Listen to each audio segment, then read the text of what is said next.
How to see if someone is logged in to your Instagram account. Well, hello everyone, welcome back to the channel. Let me guide you through the steps on how you can see if anyone is logged into your account.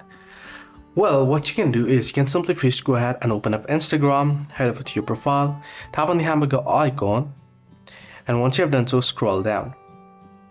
Now you can directly head into Account Center as well, and under Account Center you can see Password and Security, select it, and you can see where you are logged in option. Tap on it. Then select your particular Instagram account. Now you'll be able to see all the devices that your account is logged in on. So you can see my account is logged in on Samsung Galaxy A73 and iPhone 13, which is this device, and another device. This is both my device. If you have any extra device rather than your device, then it means that someone else has logged in to your account. To log it out, you can tap on select devices to log out, and then simply select the particular device you'd like to log your account out of, and then proceed to log out. This is how you can easily see if anyone else has logged into your account. Hope this video helped. Do like and subscribe.